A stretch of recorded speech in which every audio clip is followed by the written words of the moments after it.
नमस्कार, मैं एकता सिंह। स्वागत है आपका खबरों में आजकल में। खबरों की करेंगे शुरुआत, लेकिन सबसे पहले नजरें हेडलाइंस पर।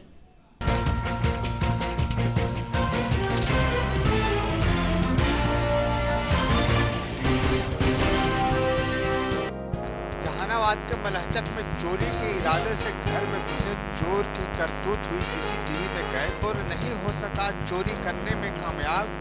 वहीं राजा बाजार कृष्णा नगर में शिकरिया गांव निवासी कौशल कुमार के यहां चोरों ने किया चोरी।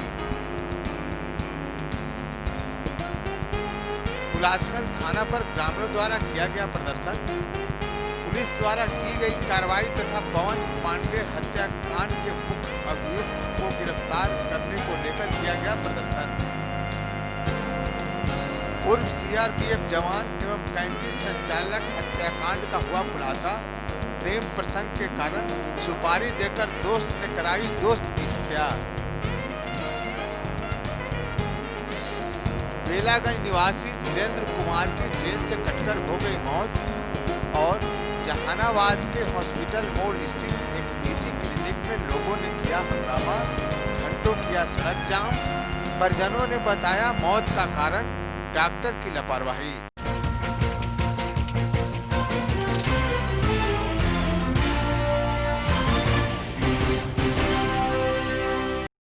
अब खबरें विस्तार से। जहानाबाद नगर थाना क्षेत्र के राजा बाजार के कृष्णा नगर मोहल्ले में नंदन शर्मा के मकान में रह रहे किराएदार के रूप में पालीगंज थाना अंतर्गत सिकरिया गांव निवासी कौशल कुमार के कमरे में चोरी हो गई। आपको बताते चले कि कौशल कुमार 9 वर्ष के अवसर पर अपना किराए के मकान बंद कर अपने गांव चले गए थे। अहले सुबह मकान मालिक के द्वारा फोन करके बताया गया कि आपके कमरे का ताला टूटा हुआ है और सारा सामान बिखरा पड़ा है। जब कौशल कुमार अपने किराए के मकान देखने जहानाबाद आए तो देखा कि सभी कमरे का ताला टूटा हुआ है और सामान बिखरा पड़ा है। जांच उपरांत उन्होंने बताया कि एक घर में रखे हुए करीब 1 लाख नकदी की चोरी हुई है। बाकी सब सामान करीब करीब सुरक्षित है। चोरी की सूचना कौशल कुमार के द्वारा फिलहाल नगर थाने की पुलिस को दी गई है। पुलिस मामले की जांच में जुटी है। वहीं मलहचक के एक मकान में चोरों ने चोरी करने की कोशिश की पर कामयाब नहीं हो सका। चोरी के दौरान ताला तोड़ने में हुई आवाज से घर के लोग जाग गए, जिससे चोरों के मंसूबे पर पानी फिर गया। पर वहां लगे सीसीटीवी में चोरी की सारी करतूत कैद हो गई। साथ साथ उसका चेहरा भी सीसीटीवी में साफ दिख रहा है। अगर इस चोर की जानकारी किसी व्यक्ति को लगे तो इसकी सूचना तत्काल पुलिस को दे, जिससे कि यह चोर पकड़ा जा सके, साथ साथ मोहल्ले या शहर के घरों को लूटने से बचाया जा सके। आइए दिखाते हैं इस चोर के एक एक गतिविधि को।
शराब के बहाने दलितों गरीबों के घरों में पेटी बक्सा तोड़कर पुलिस द्वारा लूटपाट, ग्रामीणों से मारपीट व दमन के खिलाफ पवन पांडे हत्याकांड के मुख्य अभियुक्त को गिरफ्तार करने, बढ़ते अपराध पर रोक लगाने आदि सवालों पर हुलासगंज थाना के समक्ष विशाल प्रदर्शन संपन्न हुआ, जिसमें बड़ी संख्या में महिला, पुरुष, छात्र, युवा शामिल हुए। जुलूस माले कार्यालय हुलासगंज से निकलकर शहर के मुख्य मार्ग होते हुए हुलासगंज थाना पर जाकर सभा में तब्दील हो गया। सभा को संबोधित करते हुए नेताओं ने कहा कि नीतीश की बेलगाम पुलिस गरीबों, कमजोर तबके के लोगों पर पागलों की झुंड की तरह टूट पड़ रही है। शराब के बहाने गरीबों के घरों में घुसकर सुशासन बाबू की पुलिस के दरोगा सरेआम लूट डकैती कर रहे हैं। रुस्तमपुर, बैरी, बेलदारी, बनवारिया, कोकरसा समेत हुलासगंज प्रखंड के 3 दर्जन गांव टोले में गरीबों के घरों में 10 लाख से ज्यादा रुपए 15 दिनों के भीतर लूट लिया गया है। जो आया है इसका मुख्य विषय और मुख्य बिंदु जो है, जो हमारा कामरेड अगला वक्ता जो है बताए हैं आप लोग के कि किस बिंदु पर आज हम लोग इस थाना पर आज प्रदर्शन करने के आए हैं। 2009 में हम लोग इसी स्थान पर और इसी थाना पर हम लोग एक प्रदर्शन किए थे। 2009 के बाद आज फिर पुनः 2021 में आज फिर 5 जनवरी को हम लोग यहाँ फिर पुनः उपस्थित।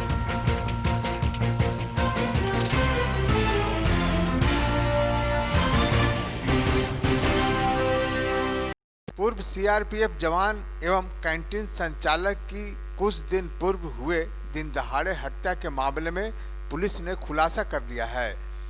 कैंटीन संचालक जितेंद्र पासवान की हत्या उसके दोस्त ने ही मृतक की पत्नी से प्यार के दौरान सुपारी देकर शूटर से कराई थी। पुलिस ने मृतक के दोस्त एवं सीआरपीएफ के जवान दयानंद पासवान के साथ साथ 3 शूटर को भी गिरफ्तार करने में सफलता पाई है। गिरफ्तारी के दौरान पुलिस ने हत्याकांड में उपयोग हुए हथियार एवं कारतूस का खोखा भी बरामद कर लिया है। यह हत्या 5 लाख रुपए सुपारी में तय किया गया था, जिसमें 3 लाख दे दिया गया था, जबकि 2 लाख रुपए अभी भी देना बाकी था। इसका खुलासा गिरफ्तार शूटरों ने किया। इस घटना में शामिल अन्य लोगों की गिरफ्तारी के लिए पुलिस छापेमारी कर रही है। पुलिस अधीक्षक मीनू कुमारी ने कैंटीन संचालक की हत्या के मामले में उद्भेदन करने के बाद प्रेस वार्ता कर बताई कि पूर्व सीआरपीएफ जवान एवं कैंटीन संचालक के दोस्त एवं सीआरपीएफ के जवान दयानंद पासवान की मुख्य साजिशकर्ता के रूप में पहचान हुई है। मृतक की पत्नी से सीआरपीएफ जवान दयानंद पासवान का प्यार था और इसी बात को लेकर मृतक के ममेरे भाई लव कुश पासवान के साथ मिलकर शूटर को बुलाया। इस दौरान दोनों ने अपना अपना लोभ एक दूसरे को बताया। सीआरपीएफ जवान दयानंद पासवान को लगा कि अगर जितेंद्र पासवान की हत्या कर दी जाती है तो उसकी पत्नी मेरी हो जाएगी, और ममेरे भाई लव कुश को लगा कि अगर जितेंद्र की हत्या हो जाती है तो कैंटीन मेरा हो जाएगा। इसी को लेकर शूटर को 5 लाख रुपए में हत्या की सुपारी दी गई।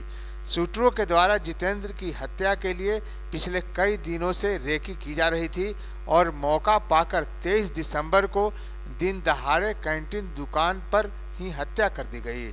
एसपी ने बताया कि जिस तरह से इस हत्याकांड का अंजाम दिया गया था, प्रारंभिक दौर में ही पुलिस के लिए बड़ी चुनौती थी, लेकिन साक्ष्य के आधार पर पूरे मामला का उद्भेदन कर लिया गया है। इस मामले में फरार एक अन्य शूटर की गिरफ्तारी के लिए पुलिस संदेह वाले जगहों पर छापेमारी कर रही है।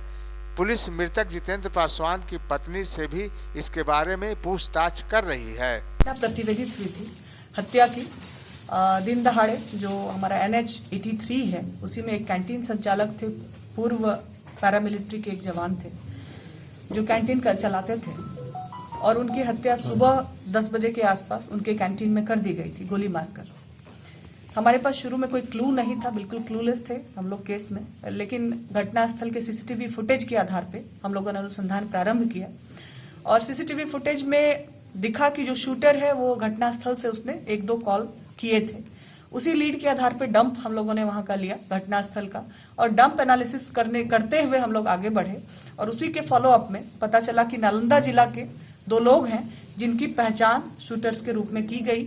हम लोगों ने पता किया लोकल थाने से, तो पता चला पूर्व में भी हत्या का उनका आपराधिक इतिहास रहा है, पूर्व में भी जेल जा चुके हैं और उन्हीं लोगों के द्वारा ये हत्या कारित की गई थी। तो दूसरा चैलेंज हम लोग के साथ ये था कि आखिर हत्या कारित की गई, लेकिन ये सुपारी दी किसने और क्यों दी। तो मोटिव की तलाश के लिए हम लोगों ने टेक्निकल इंटेलिजेंस पे ही फोकस किया और साथ में उसको लोकल इंटेलिजेंस से मैच करते हुए हम लोग आगे बढ़े। तो ये प्रकाश में आया कि दयानंद पासवान करके एक व्यक्ति हैं जो कि मृतक के मित्र हुआ करते थे और उनके साथ पारिवारिक संबंध भी था और उसी क्रम में इनके घर में आना जाना भी रहता था और इस क्रम में ही उनकी मृतक की पत्नी के साथ इनका संबंध विकसित हुआ था और उसी चीज को लेकर इन्होंने हत्या का प्लानिंग किया। एक जो दूसरा एंगल उभर कर इसमें सामने आया है कि मृतक के एक भाई ममेरे भाई हैं जो कि कैंटीन चलाने में उनका सहयोग करते थे, तो उनके द्वारा भी कॉन्स्पिरेसी रची गई इस घटना में और दोनों ने मिलकर कॉन्स्पिरेसी करी और शूटर्स को 5 लाख रुपए में सुपारी दी गई थी किलिंग की, जिसमें 3 लाख रुपया पे कर दिया गया था और 2 लाख रुपया भी पे किया जाना था। पूरे घटनाक्रम में हम लोगों ने जो दोनों शूटर्स थे, दोनों शूटर्स को अरेस्ट किया है। उसमें से एक है धनंजय नग, पिता बच्चू नग, साकिन बेलसर नूरसराय। दूसरे शूटर हैं संतोष नग, पेसर शिव कुमार नग, साकिन शवनीशाह बख्तियारपुर अथमल गोला, जिन दोनों की पहचान जो है सीसीटीवी फुटेज के आधार पर भी की गई है और उन दोनों ने घटना को पूरे अपने जुर्म को कबूल भी किया है।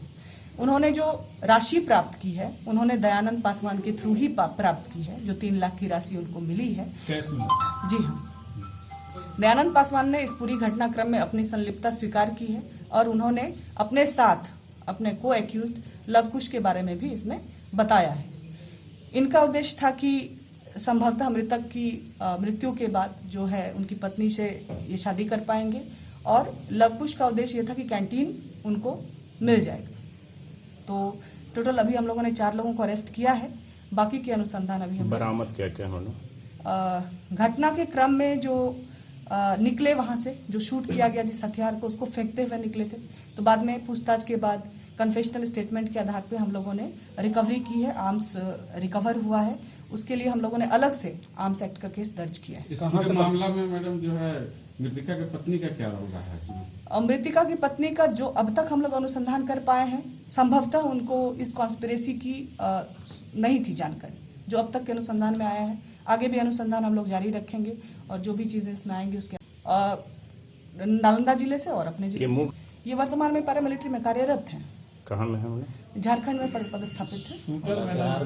जिला स्तरीय है या जी, वो लोग क्या कहते हैं सुपारी लेके कहीं भी किलिंग करते हैं, इंटर डिस्ट्रिक्ट कर सकते हैं। में भी क्राइम करते हैं, नालंदा जिला में भी क्राइम करते हैं, हमारे यहाँ भी करते हैं, नवादा से भी लिंक मिला है, तो लखीसराय में भी लिंक मिला है। अभी क्रिमिनल हिस्ट्री हम लोग इकट्ठा कर रहे हैं, वो भी मिलेगा। तो हम लोग सर्विस में ही है, सर्विस में है। प्रसंग तो है, ये तो स्टैब्लिश हो चुका है, इसमें तो कोई शक नहीं है, उन्होंने कबूल भी किया है, कन्फेशन भी है।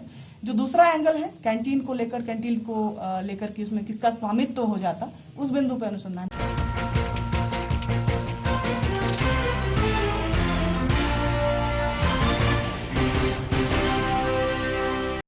बेलागंज थाना के अंतर्गत जफरा गांव निवासी धीरेन्द्र कुमार उर्फ टेनी की ट्रेन से कटकर मौत हो गई। आपको बताते चले कि धीरेन्द्र कुमार अपने गांव से रोजाना मजदूरी करने के लिए पटना जाया करता था। पटना काम करने के लिए जाने के क्रम में किसी तरह धरनई हॉल्ट के पास ट्रेन से कटकर उसकी मौत हो गई। परिजनों ने बताया कि रोज की तरह मजदूरी करने के लिए पटना जाया करता था। जाने के क्रम में ही किसी तरह पैर फिसल जाने से ट्रेन से गिर गया और कट गया, जिससे उसकी मौत हो गई। इसकी सूचना पर जहानाबाद जीआरपी थाना की पुलिस घटनास्थल पर पहुंचकर शव को अपने कब्जे में ले पोस्टमार्टम के लिए सदर अस्पताल भेज दिया है, जहां से पोस्टमार्टम के बाद शव को परिजनों के हवाले कर दिया गया है। हुआ कि हम लोग का अटेंडम कल या आज सुबह मालूम चला कि हाँ ऐसी बात हो चुकी है। ऐसे बात विचार होते रहता था कि पटना में काम करता था, ठीक है ना। और उस दिन बोला कि हाँ हम लोग से घरे आ रहे हैं भैया, तो घरे आते समय कब हुआ कब न हुआ, लेकिन हम लोग का आज सुबह में पता चला। क्या घटना घटी, मतलब क्या हुआ? अब देख रहे हैं तो कि रेल कितने पटरी पे पड़े हुए हैं। व्हाट्सएप पर लोग गए ना तो कहा कि रेल से कट गया। व्हाट्सएप भी है सर, मतलब कहाँ पे घटना घटी? उमता धरना है, कहाँ के रहने वाले थे मृतक? ये बेलागंज थाना पड़ता है और जफरा गांव पड़ता है।